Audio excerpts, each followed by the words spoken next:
గుంతకల్ పట్టణంలోని శ్రీ చైతన్య విద్యా సంస్థల యాజమాన్యం విద్యార్థులపై సాగిస్తున్న మానసిక వేధింపులు దాడులను తక్షణమే అరికట్టాలని డిమాండ్ చేస్తూ ప్రగతిశీల ప్రజాస్వామ్య విద్యార్థి సంఘం ఆధ్వర్యంలో బుధవారం భారీ ధర్నా నిర్వహించారు. మండల తహసీల్దార్ కార్యాలయం ఎదుట బైఠాయించిన విద్యార్థి నాయకులు, యాజమాన్యం మరియు విద్యాశాఖ అధికారుల తీరుపై తీవ్ర ఆగ్రహం వ్యక్తం చేశారు. ఈ సందర్భంగా పీడీఎస్ నియోజకవర్గ కార్యదర్శి వి వినోద్ మాట్లాడుతూ శ్రీ చైతన్య మొదటి బ్రాంచ్లో విద్యార్థులను అకారణంగా వేధిస్తూ తీవ్ర ఇబ్బందులు గురిచేస్తున్నారని ఆరోపించారు. విద్యార్థులపై అరాచకాలకు పాల్పడుతున్న ప్రిన్సిపల్ వీరేష్ బాబు, పీఈటీ టీచర్ రామాంజనేయులపై తక్షణమే క్రిమినల్ కేసులు నమోదు చేయాలని డిమాండ్ చేశారు. నిబంధనలకు విరుద్ధంగా వ్యవహరిస్తున్న సదరు బ్రాంచ్ను వెంటనే సీజ్ చేయాలని కోరారు.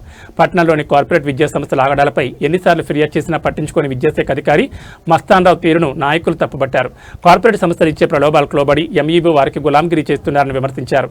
అరాచకాలను అరికట్టలేని ఎంఈఓను వెంటనే సస్పెండ్ చేయాలని డిమాండ్ చేశారు. అనంతరం తహసీల్దార్కు తమ డిమాండ్లతో కొన్ని వినతిపత్రాన్ని అందజేశారు. ప్రైవేట్, కార్పొరేట్ స్కూళ్లలో విద్యార్థులకు రక్షణ కల్పించకపోతే భవిష్యత్తులో ఉద్యమాన్ని మరింత ఉధృతం చేస్తామని, జిల్లా వ్యాప్తంగా ఆందోళన చేపడతామని హెచ్చరించారు. ఈ నిరసన కార్యక్రమంలో పీడీఎస్ నాయకులు తలారి సాయి, అరవింద, సోము, సైక్ష, అఖిల్, కమల్, కొనకండ్ల సాయి, బోయ అఖిల్, ప్రభ, మనోజ్, అబ్దుల్, జగన్, ఉమేష్, సుభాష్, సూర్య, రాహుల్, రోహిత్, గౌతమ్, రాజేష్, వినయ్, హర్ష తదితరులు పాల్గొన్నారు. విద్యార్థులపై దాడులను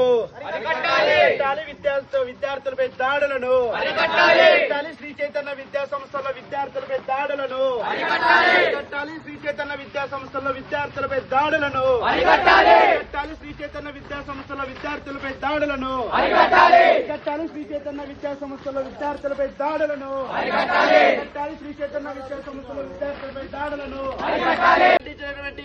వెంటనే శ్రీ చైతన్య విద్యా సంస్థల విద్యార్థులపై దాడులను ఖండించినటువంటి ఎంయూను వెంటనే చేయాలి. కాసులు కకృతిపడుతున్నటువంటి ఎంయూను వెంటనే చేయాలి. కాసులు కకృతిపడుతున్నటువంటి ఎంయూను వెంటనే చేయాలి. కాసులకు కకృతిపడుతున్నటువంటి ఎంయూను వెంటనే చేయాలి. ఎంయూను వెంటనే అరికట్టాలి. శ్రీ చైతన్య విద్యా సంస్థల విద్యార్థులపై దాడులను అరికట్టాలి. శ్రీ చైతన్య విద్యా సంస్థల విద్యార్థులపై దాడులను